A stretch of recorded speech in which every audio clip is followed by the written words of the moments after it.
as some expected, even though whenever we would mention the possibility, we were called idiots, we were called morons, we were called other words that I can't say in this format, because we thought that the signs were pointing toward a depth chart at the quarterback position for the 49ers that went like this: Brock Purdy, Sam Darnold, Trey Lance. Lo and behold, yesterday, the news breaks that the number 2 quarterback for the San Francisco 49ers will be not Trey Lance, but Sam Darnold.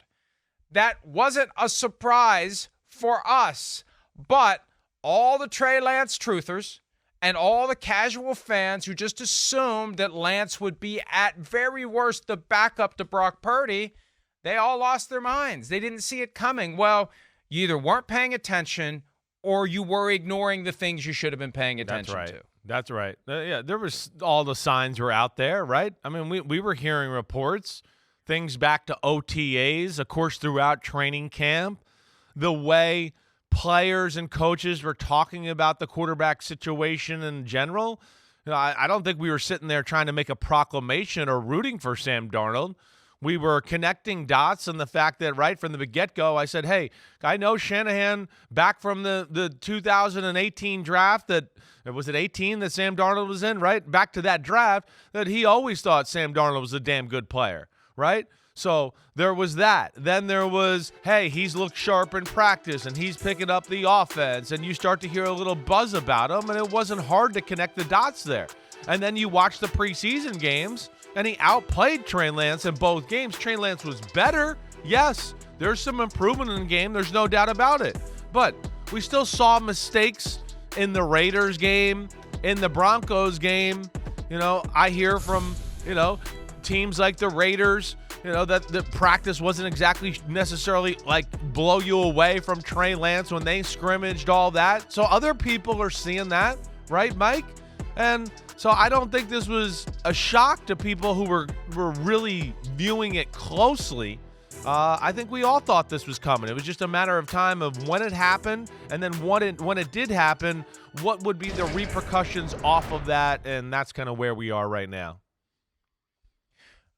I think back to first when they signed Sam Darnold. Yeah. Knowing you, yeah, and knowing how you know Kyle Shanahan, and knowing that Kyle has always had this affinity for Sam Darnold, from that moment it was like, yeah, he's got a chance. This could get interesting. Right. And it was back in early May when Matt Maiocco of NBC Sports Bay Area said, and I quote, once I find the quote, that Sam Darnold could be the most talented thrower of the football that the 49ers have ever had. Okay. When Maiocco said that, and folks lost their minds, and they thought Maiocco was crazy, and right. Really, Joe Montana, Steve Young, they've had some good quarterbacks. Yeah. They've had some guys who can spin it, right, as they like to say. Maiocco didn't just come up with that. No. Maiocco got that from Kyle Shanahan. Somebody that was very the high obvious up, for takeaway. sure. Right, I hear you. Exactly. Yeah. And it wasn't long after that Shanahan basically said the same thing himself. Those were tangible signs of where this is heading. So we go through the offseason, and then we get to training camp, and once they put up as the number 2 quarterback behind Purdy, Darnold or Lance, it was over at that point. It's over at that point. It's the way that they're getting the 49ers fans comfortable with the idea that Lance is going to be number 3 at best. At best. Chris, there's a chance he's number 4.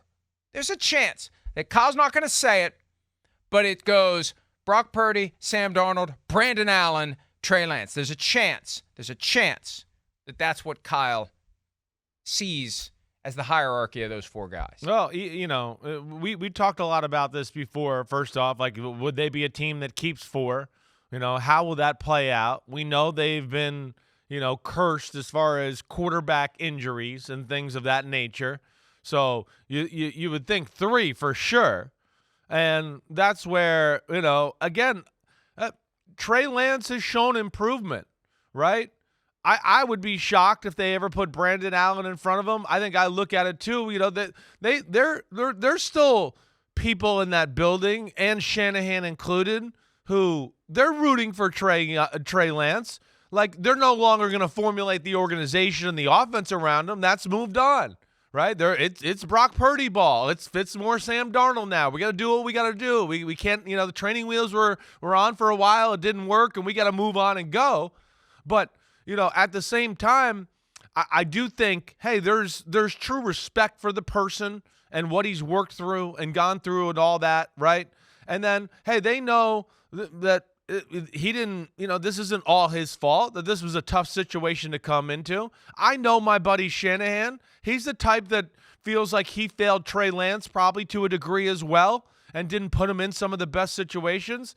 So ultimately, I saw some of the comments from Shanahan yesterday and whatever else. I think he still wants it to work for Trey Lance. I think he would do whatever makes Trey Lance happy too. I do. But I do think I'll see it. I'll believe it when I see it. Okay. But I do think he would want it to work, and maybe if he got a second chance and it worked, he could be like, hey, look, he worked, he came along, and now we might see the guy that, we all thought he might be. And I don't think they're giving up on that dream yet.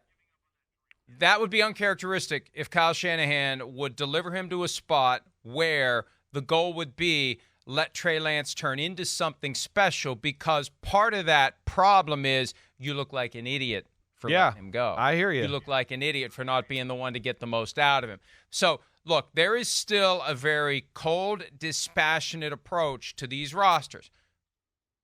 Interchangeable pieces of the football machine. One guy's out, next guy's in. And also, last year when Jimmy Garoppolo was available in trade, I felt like they wanted too much. Yeah. I felt like they were being unreasonable. I don't disagree. And I can't help but wonder, will someone in that organization, whether it's Kyle Shanahan or John Lynch or Jed York or somebody, will somebody say, hey, we gave up a hell of a lot for this guy. We're not just giving him away.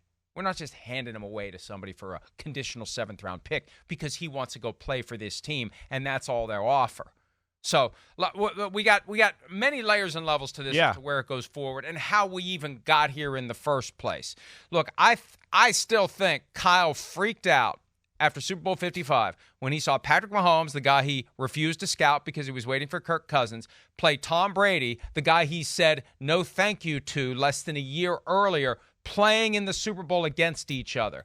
I think in the aftermath of that game, they decided to hell with it. We can't trust Jimmy Garoppolo to stay healthy, and when he is healthy, he can't make the big throw in the big spot. We're going to make our move. We're going to go all in. We're putting our chips in the center of the table. We're going to move up as high as we can in the draft, and then we're going to figure out which of these guys we want other than, Trevor Lawrence and Zach Wilson. And then we're going to have our guy. And they did all that, and they stuck with Jimmy Garoppolo. I mean, it's their own damn fault that this guy hasn't had a fair chance. He got it last year, then he broke his ankle, which is the ultimate irony because the reason they fell out of love with Jimmy Garoppolo is because he couldn't stay healthy. Lance hasn't stayed healthy either.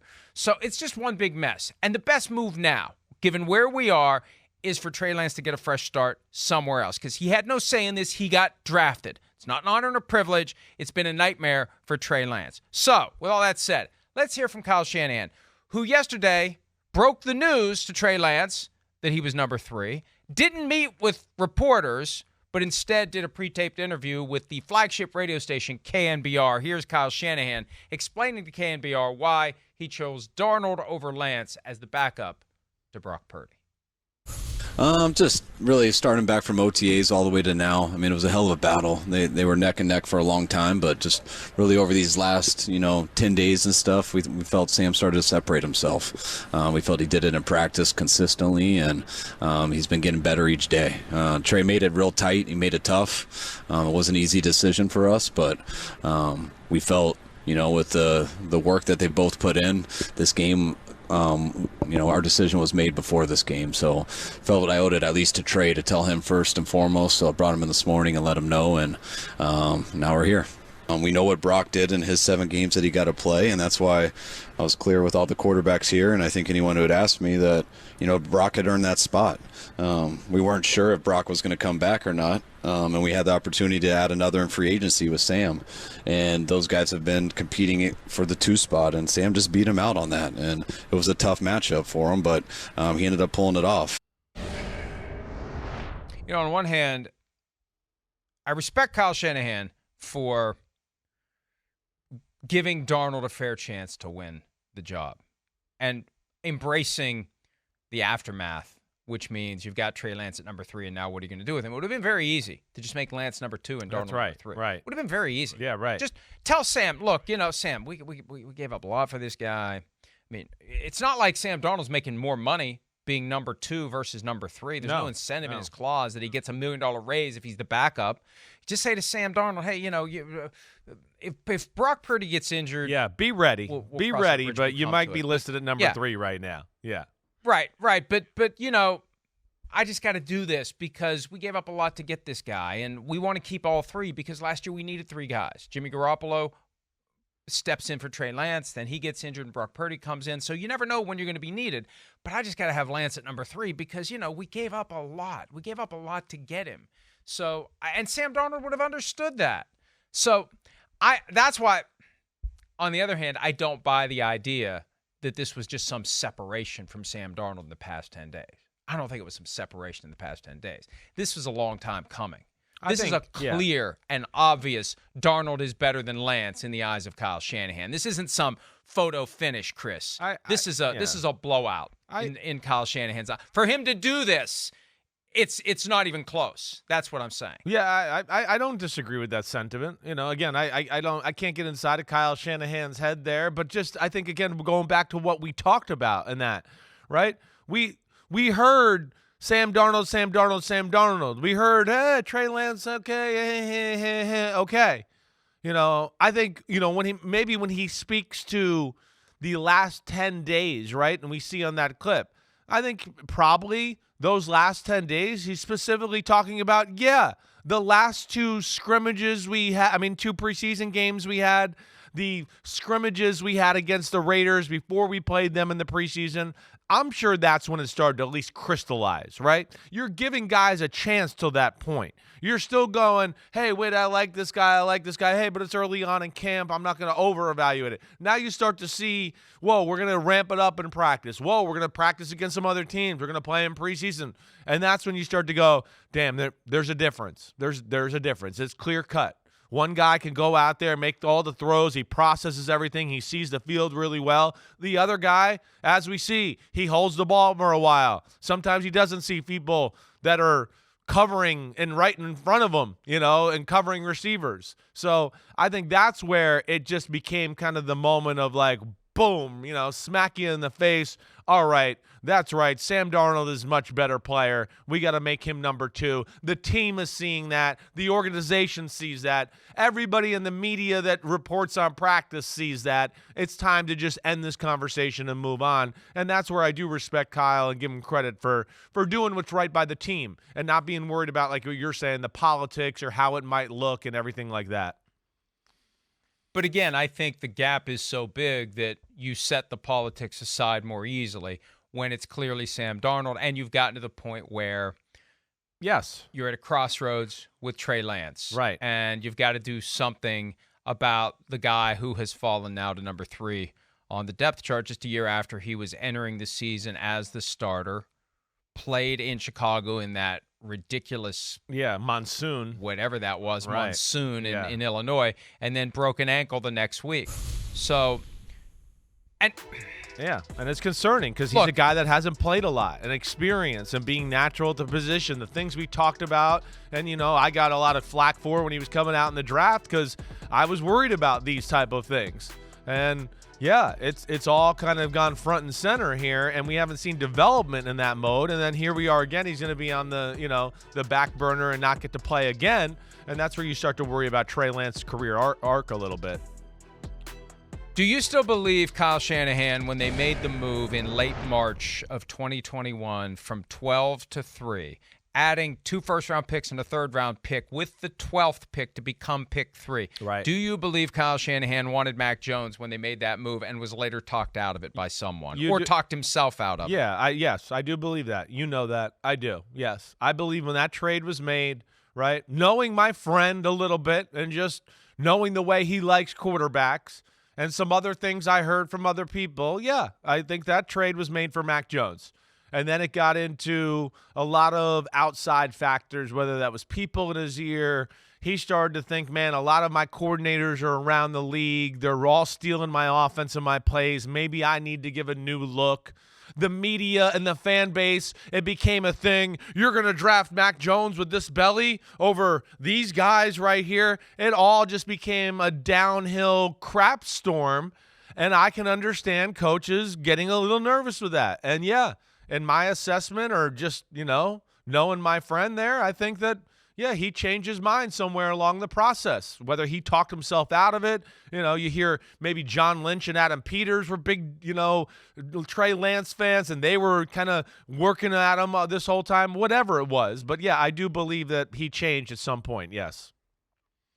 I mean, Kyle Shanahan needs to take a look back at the last 5 or 6 years in San Francisco and ask himself, how did I get talked off of Kirk Cousins to Jimmy Garoppolo, and how did I get talked off of Mac Jones to Trey Lance? For as good as that team has been, they have been a disaster at the quarterback position. However, because people say, oh, you're not criticizing the 49ers enough for how badly they got it wrong with Trey Lance. Well, I think we've been criticizing them plenty, but the balance to that is they're in the NFC Championship game. Pick in the draft. Oh, yeah. With the very last pick in the draft in 2022, they get Brock Purdy, who by all appearances is everything Kyle Shanahan's always been looking for. Right. As long as he stays healthy. Right. It didn't work. Listen, I'm not going to fault the 49ers for swinging for the fences and trying to get a guy, like you said, that they didn't have to. Because, listen, I hear everybody go, well, and I'm kind of sick of this. All Jimmy G did is win games. Okay. So, look at the games. Yeah, how many games did we watch and go, they won in spite of him, right? I mean, we were at the Minnesota playoff game. He threw 3 balls right into the chest of the Minnesota Vikings players. Shanahan said, you know what? Same guy. I'm going to run Kendricks. it. Right. I'm going to run it every play the rest of the game. And then the next week in the NFC Championship game, he said, I still don't trust it. I'm going to run it every play in that game. I mean, come on. They've won games where Jimmy Garoppolo did the Green Bay divisional game a few years ago. He threw one of the dumbest interceptions you'll ever see. He threw a dumb interception in the Rams NFC Championship game. He, of course, missed Cowboys game. Right. Tried to blow the Cowboys game. Exactly right. We could go through it. So for people to say all he did was win games, I want to go, listen, sure, he won games. That is so lazy. It is lazy. That is such a lazy take. It is. And it's right. I see. I try not to watch much of anyone else or anything else. I don't want other ideas to be infecting ours, and I don't want to use this 2 hours to be shooting down what other people say when I see things I disagree with. But there is some lazy shit out there right now, and this idea that all Jimmy does is win games shows no appreciation of what it means to play quarterback, what kind of team the 49ers have around the quarterback. Right. That's why when I say, for as much as you know, I believe there are limits on what Kirk Cousins can do. If Kirk Cousins had become the 49ers quarterback in 2018 when he emerged via free agency from Washington, they would have 2 Super Bowl championships with Kirk Cousins. Not because of him, but because he's good enough to do all the stuff to get you to victory because all the other guys around him are so damn good. It's not him making this huge throw in a huge spot. He doesn't need to. Just stay healthy and stay on the field. Exactly. And you're going to win championships if you're Kirk Cousins with Kyle Shanahan and that defense. Exactly. It's again, this is a guy that made Matt Schaub look like an all-pro every year. And down in Houston, he was throwing for 4,000 yards, number 1 offensive football. RG3 comes in the league and reinvent an offense, do whatever. Matt Ryan, career's kind of fluttering. Damn, he's the best quarterback in football, wins the MVP. I mean, yeah, he knows how to, coach an offense and do that. He just wants a guy to listen to him and run the offense. And, yes, he's missed some opportunities to get some guys that I think could have done it better. You're right. There's no doubt about that. He knows that. He does. But, yeah, and that's, where you go into back to the take there. You go, well, now all Brock Purdy does is win football games. And that's why he'll continue to win football games because, like you were saying just a second ago, Mr. Irrelevant he's a gym rat. Wait, Kyle said do this. Kyle said look at that. Okay, and he can take it onto the field and do it just like that and be almost like an extension of the coaching staff. And that's what – offensive coordinators like Shanahan and McDaniels and some of Sean Payton, they want their quarterbacks to be like that. And that's what he's got here, and that's why Brock Purdy's the man. And Sam Darnold, has more of that than Trey Lance, and that's why, Sam Darnold is the second-string guy. It's what Rex Grossman said in 2011 after the lockout ended. He was confident he was going to win the starting job in Washington. Why? Because I will run Kyle's offense exactly the way he wants it to be run. Right. That is how you become the starting quarterback, and that's what Brock Purdy is going to be. That's what Kirk Cousins would have been. That's exactly what Kirk Cousins would have been, and that's what Jimmy Garoppolo tried to be, but he couldn't pull it off because in those moments where things got screwy, he would do something stupid, which explains why when the 49ers beat the Packers 37-20 in the NFC Championship, you would think 37-20. Okay, starting quarterback was probably 25 for 33 for 348 yards and 3 touchdowns and maybe 1 interception. Who knows? Jimmy Garoppolo in that game, even though the 49ers put up 37 points, was 6 for 8. Not in the first quarter. Not in the first quarter. I know. We laughed about it. 6 for 8 in the entire game. He was Bob Greasy. The only thing that was missing that would have made him Bob Greasy with those big-ass glasses Greasy used to wear while he was playing. That was all that was separating Garoppolo from Bob Greasy. So, yeah, they set offensive football back 50 years. And it wasn't Shanahan. It was Garoppolo. He no longer trusted Jimmy Garoppolo. Now, Garoppolo was on the verge of being the Super Bowl MVP that year until he missed wide open Emmanuel Sanders with a championship throw that he failed to make. And I know you guys give me a hard time about that from time to time, but that's the day. No, that's the time. I hear you. When you're a kid, you're counting it down. 5, 4, 3. You got one shot in your life to make that throw, and he didn't make it. And I think between that and the injuries, they decided they're going to go on to someone else, and it just didn't work. Here is Kyle Shanahan from KNBR yesterday on why it didn't work out with the guy they traded up to get with the 3rd overall pick in the 2021 draft. Looking at our roster and everything, that we felt it was important with our roster going forward that eventually we were going to need a quarterback on a rookie deal if we wanted to keep this team. And we made that decision back in after the 20 season, and we weren't going to look back after that. And Trey was the guy we went with, and we thought we would mix him in and ease him into some stuff the first year with a couple packages and stuff, but we didn't believe anyone we would have taken would have beaten out Jimmy that first year, and that's kind of how it looked, starting early in practice. And Trey did play a little bit earlier in the year, but when he broke his finger, it really kind of messed him up and took away that first year for him, where he had to overcompensate on some things, and it really kind of hurt him working through that. And it affected him all the way into the offseason going into year 2. But year 2 was the time that he did have the job. We were giving it to him. We were 100% committed, and we were tailoring everything for him. And yeah, he was working an uphill battle because of his finger stuff that he went through the first year and how that had slowed down his process of just where he thought he would be. So he was a little behind on that, but Trey, the type of guy he is, a competitor, what he could do with his legs, we still felt confident that he would get it as the year went. And then he broke his ankle in the second game. And when he did that, it took away another year for him to develop, and that was unfortunate. So he missed 2 years to develop, not to mention the COVID year of his last year in college. So now he had gone 3 years without it, and that opened up an opportunity for Brock. Okay. Look, I made this comment yesterday when we were discussing the aftermath of this. Kyle Shanahan is one of those guys, in my opinion, who has mastered the hard parts of the job, but trips over the easy parts of the job. And it was all laid out in that soundbite we just played. They wanted to have a quarterback under a rookie contract. Fine. Why do you trade up to number 3 to do that? You're sitting at 12. Just stay put. Just stay put and see how the board plays out. When you move up to number 3, you create expectations in your fan base. This is basic common sense, human nature stuff. You don't go make that move to number 3 and then put him on ice for a year. Nobody was going to beat out Jimmy Garoppolo. Then why the hell are you moving up to number 3 to get him? Why are you desperate to make this move and throwing multiple first-round picks into this pot to move from 12 to 3? Stay put at 12 and see what happens. And you know what? If you don't like the guy at 12, scout all the quarterbacks. Maybe you'll get a guy with the last pick in the draft who'll come in and sit behind Jimmy Garoppolo for a year and then take over next year. That, to me, is astounding, that their strategy for dealing with this, knowing full well, if he's telling the truth, that no one was going to beat out Jimmy Garoppolo in 2021, it makes it even more curious and confounding that they gave up what they did to move up and take a guy who wasn't going to play that year. You can't do that in today's NFL. You can't create that expectation. This isn't Alex Smith and Patrick Mahomes. This is, we're done with Jimmy Garoppolo. We're not giving him one more year, and we're not going to put this guy on ice that we've given up so much to get, especially when he didn't play in 2020. He needs reps. He needs to play. So, well, those are the things that make me think the mind was changed maybe during the process, right? Like you're talking about, right? I mean, because maybe, hey, with a guy like if it was Mac Jones, you're not thinking that, like, oh, no, he's got to play.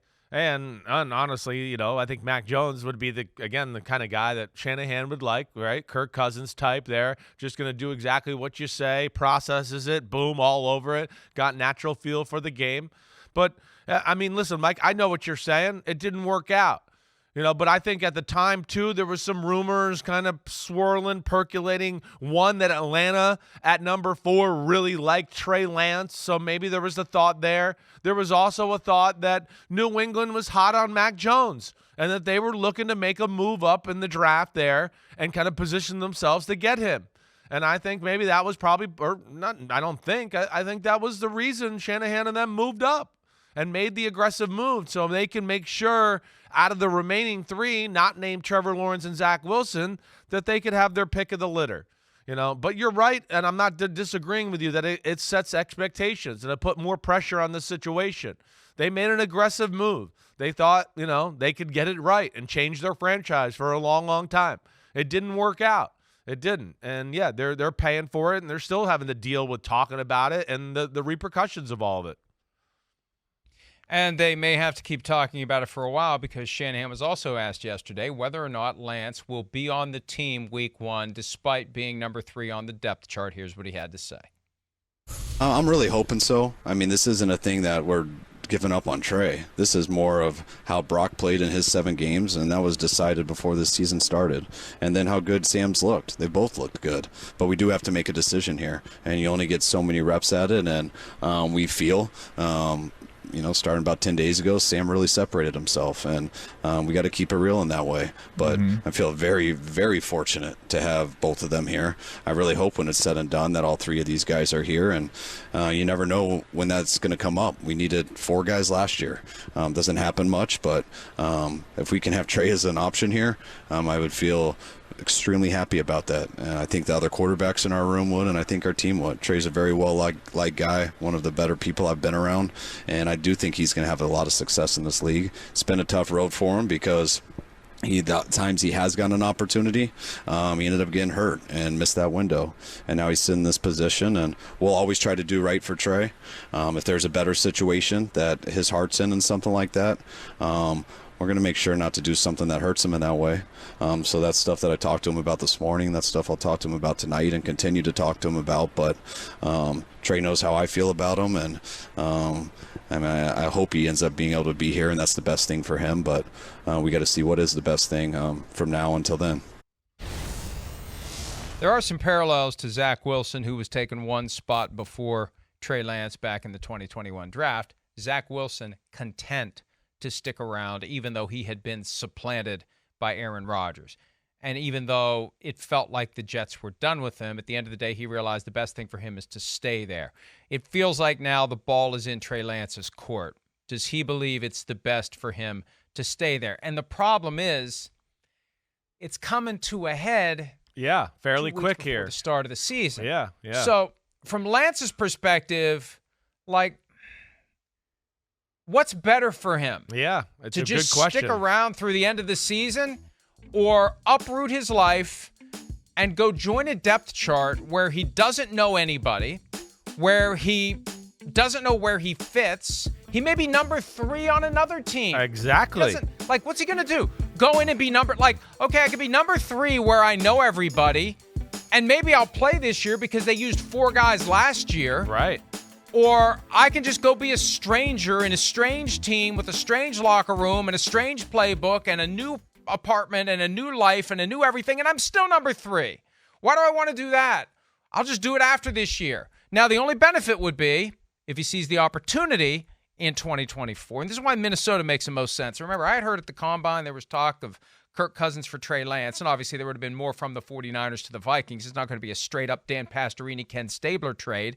But Trey Lance could go to Minnesota and be number 3, and he's not far from North Dakota, where he went to college, and I think he grew up in that area. You go back home, sort of, or he may even be from Minnesota for all I know. I think he's from Minnesota. I'm pretty sure he's from Minnesota. So you go back home and you sit and learn for a year, and then next year they got nobody. Kirk Cousins is walking away in free agency after this season, most likely. So that may be the best play. That may be the only play for Trey Lance. And they had those conversations earlier this year about Lance for Cousins as a flip-flop, as part of a deal that would be more than a flip-flop. Yeah, no, this is the next part, the interesting part of the conversation here. That, I mean, it can go a lot of different ways. It can. And yeah, all right. So first off is, where is Trey Lance at in this conversation? I think you brought it out, or you said it correctly, right? Do you really want to go somewhere right now, starting over new, trying to learn a new offense, and probably still be the number 3 guy, and then you can't put your best foot forward as your first impression to really show, what you could possibly be? Hey, I know we all think, hey, a fresh new look and a new spot would be good for him, but I'm not sure it'd be good for him right now, right this second, right? And you said it right. You get to be the 3rd string on a team that has been, cursed by the quarterback injury bug. Brock Purdy was hurt last year. Sam Darnold's been banged up a few times in his career too. And if you do get in, you're around one of the best rosters and teams in football, and a guy that knows you and you know the system. And that's where I would, if I was advising Trey Lance, I'd go, hey man, I know this ain't easy. I know it's not, but just hang in there. I think this is still the best spot for you to grow, at least for the short term here. And then you reevaluate after the season. And yeah, you probably move on unless you get to play and blow people out of the water. But I think that would be the best route. The other route, of course, is hey, I just think I need a new fresh start and all that. Sure, that could be good for him mentally, but I don't know if it'll be best for him football-wise. And my other 2 cents on that would be, is anyone really going to trade for Trey Lance right now? Really? I mean, he's a social media, everybody looks at him and does that. He hasn't played in 3 years, just like Shanahan talked about. The 49ers don't even think he's a first or a second string quarterback at this moment, right? That's where, and I think they still owe him a little money from his rookie contract that's still guaranteed. So I look at all those and go, I don't know if anybody would trade for him anyways. And I think the 49ers, if he did get in and play, they want it to work. And like we said, they could go, hey, look, he's pretty good. Look, it kind of justifies that move we make. So that's where I think he should stay with the Niners. And here's where I believe that to the extent that Kyle Shanahan is professing some degree of altruism and, they want to work with Trey, whatever. They knew back in May that he was going to be number 3. They knew he was going to be number 3. Most the time likely to get the fresh start is in May. Right. The time to get the fresh start is then. It's too late now. Exactly. It all happens now. Yeah. 2 weeks before the start of the season. What's he going to say? They know him well. He's going to say, I'll just stay here. If I'm going to be number 3 somewhere else, I'll be number 3 here. And here's why someone could trade for him. His salary this year is $940,000. He's received the bulk of his pay via a roster bonus, training camp roster bonus of $2.5 million. Gotcha. Next year he's on the books for like $5.5 million, and it's fully guaranteed. But for a backup quarterback, $5.5 million isn't a whole lot of money. And if you think you got a shot at a franchise guy who just hasn't had a chance to play, and you get him in a system where you support him and you embrace him and he's your guy, that's the other side of this too. We don't know who's out there that is thinking, oh, wait, I got another shot at Trey Lance. I wanted him in 2021, and I still want him now, and I got a shot at him. We don't know who's out there thinking that because it's not something they're going to wear around on a T-shirt. Right. So, but what are you going to do, Mike? What are you going to do, Mike? You're gonna go out there on a limb and trade and give away a 5th round pick for Trey Lance, and he might be your 3rd string quarterback, and you're going to pay him a guaranteed almost $6 million? I mean, we know how these teams work. I just don't imagine that happening for a team where it could be like, again, egg on your face, and you go in the fan base going, we gave $6 million to a third string quarterback, and then and the 5th round pick 194, they used it, and look at the player they got now, and look at him. And that's where I don't think that's going to happen. I don't think it will right now. He is from Marshall, Minnesota, 2 hours and 43 minutes to the southwest of Minneapolis. So, look, that one makes the most sense. Yeah, I've been looking at him as a guy who's a potential backup for Josh Allen or Jalen Hurts or Patrick Mahomes, a guy with the mobility who could run the offense. I hear you. If those guys get hurt. Right. And you need somebody who can come in and win a couple of games. If the starter gets hurt, it happens from time to time, and the season can go off the rails if you don't have a competent backup. But is the investment worth it when you got him for 2 years? That's it. You get to exercise or not the 4th-year option after this season. No one's picking up the 4th-year option or 5th-year option, excuse me, on Trey Lance. Yeah, so you got him for 2 years. Is it enough? I could see drafting a guy who falls to you and making him your backup, and he's got similar skill set to the starter, and you keep him around for 4 years. Maybe you flip him after 3 years like Andy Reid used to do. He'd flip quarterbacks, and they'd get to their team and like, this guy sucks. Well, Andy Reid is the reason why we thought he was good. So it all makes sense if you got 4 years. You only got 2 years. Minnesota makes the most sense. As get him in, let him be third or second. I mean, Nick Mullins. Let him be second on the depth chart behind Kirk Cousins. Cousins doesn't care. Cousins isn't going to freak out about it. Cousins knows which way the wind's blowing in Minnesota. Right. And then you got a guy who competes to be your starter next year with whoever you would draft or somebody else you would sign. But you got a potential starter for $5.5 million in 2024. And if it works out, you keep him around. I hear you. I just be interested to. I hear the logic. I do. Yeah, Minnesota, of course, they got a GM there that came from the 49ers, right? So he's going to have a good feel for Trey Lance, right? We heard the Atlanta Falcons. There was a lot of people that thought they were hot on Trey Lance at pick 4 when he came out in the draft. And to your point, he would make sense behind a Desmond Ridder, right? It'd be a similar, hey, he can move a little bit. We just want him to hand the ball off and make a few throws here and there. That would make sense. Rand Carthon, the GM of the Tennessee Titans, when he signed with the Tennessee Titans, right? That was when Trey Lance put out the tweet of like fingers crossed emojis, right? I guess maybe trying to imply, hey, come get me, come save me, whatever. I don't know. But those are 3 you look at. But, Tennessee, of course, has 3 quarterbacks right now, so they're not going to make that move, I don't think. Atlanta, Minnesota, maybe. I got to see it to believe it. I think there's too much negative perception, not a natural feel. They've scrimmaged against certain teams. They're going to hear from those teams that, damn, it didn't look that great when he was out there against us. They're going to turn on preseason film, and just like some of the clips that are circulating on social media last week, they're going to go, he made some good throws, but he makes some plays where you go, this is like basic NFL first day of class type stuff here, and we still didn't make the right read or see it right. And that's where I think it's at the end of the day, I just don't think there's going to be a market for him. I don't see that happening. And look, as I said earlier, it all comes down, I think, to what Trey Lance wants to do, what he decides to do. And there are indications that he's not real happy with this outcome when he's told yesterday by Kyle Shanahan that he's going to be third string. Yep. And Shanahan decides based upon his reaction to send him home for the day. I think that's significant. Let's hear Kyle Shanahan explaining the decision to not have Trey Lance present at practice on the day Lance found out he had been demoted to number 3. Trey's put his heart and soul into this like a lot of players, like almost all players do. And these are conversations I have to have with guys a lot, and they're never easy.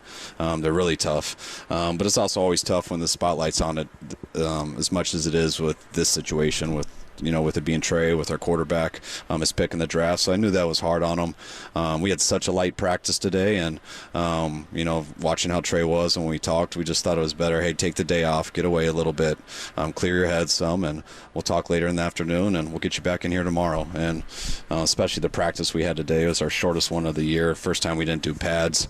And just felt it was the best thing for him. Look, This gets back to this question of why it took so long for them to come to this conclusion, and I'm curious about what he was told every step of the way. You know, they signed Sam Darnold. Does he call up Kyle or John Lynch or somebody and say, what's this mean for me? You brought in Sam Darnold. What's that mean? Don't worry about it. You're still our guy. Is that what they said? Right? And as Lance, Lance is in position to see the same stuff the rest of us see when they start praising Sam Darnold and talking about his arm talent. And last month, Kyle Shanahan compared him to Steve Young without comparing him to Steve Young. What messages were sent to Lance if Lance at any point inquired as to where do I stand? Was it news to him yesterday? Was he led to believe he's going to be number 2? And for the first time in months was told otherwise? However he reacted, it caused Kyle Shanahan to think the best thing to do is send him home for the day.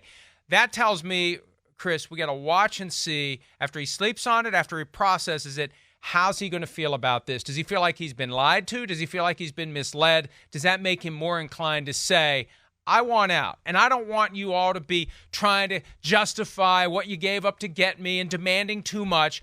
I want you to basically give me away for a ham sandwich to whichever team I want to go play for. Yeah, I'm with you there. I'm interested to see how that plays out too, and what Trey Lance finally decides here. I do think Shanahan will try to do right by him no matter what. I do, and Shanahan. Here would be my 2 cents. You've heard me say this before, and this is my experience with him as a human, and of course following him closely as he's been a head coach. He is not a BSer. That's not who he is. He's very honest with his players, right? We've talked about that before.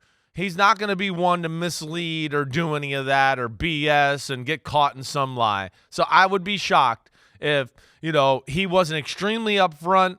He was up front with Jimmy G when he was like, hey, we're going to draft a quarterback. We're just letting you know. We're drafting a quarterback high. We've got pick 12. So I don't think that he's not afraid of confrontation. Anybody that's worked with Shanahan or anybody knows that. 4-letter words fly out of his mouth. He tells coaches like it is. That's what it is. So I would be surprised, let alone, hey, Sam Darnold was the second-string quarterback in this last preseason game, right? Let alone, right? We hear the reports at practice. People are seeing that. You're not hearing the 49ers locker room or players go, man, it's shocking Trey Lance isn't the backup. They've been saying it. They know who's been whooping ass at practice on a daily basis. So that's where I don't think it's a shock for any of them. But, ultimately, I do really believe Shanahan and that he wants Trey Lance to be there as the number 3 guy. I do. But I think he'll do right by Trey Lance. And if Trey Lance came in today and said, hey, I want to be traded and do all that, I think Shanahan and John Lynch would do their best to try to appease him and make that happen. Well, let's see, because it's uncharacteristic for the 49ers or any team to just give a guy away because the guy asked nicely or because the guy feels like he's had the short end of the stick and they want to do right by him and they want to place him with a team where he can reach the potential he never reached with them and make them look bad in the process. No, you're right. You're right. 49ers do. I think something you brought up early in the show, they got 4 quarterbacks, and they got another quarterback that I think they probably think could be the third stringer too, so that makes it a little easier as well. If it was just those 3, I'm with you. They might drive a little bit of a hard bargain. But since there's 4 there that I think are liked and respected, then that makes it a little easier to go, hey, it's been a screwed up situation. We're partly part of the problem of why this situation's messed up. And, of course, the expectations were through the roof. That's the other thing that maybe was not taken into account. You're a Super Bowl caliber team and you draft a quarterback like that. Everybody expects it to be big time and, well, he should win every game and be awesome. And, I think it's all been a very tough situation there for Trey Lance and the 49ers.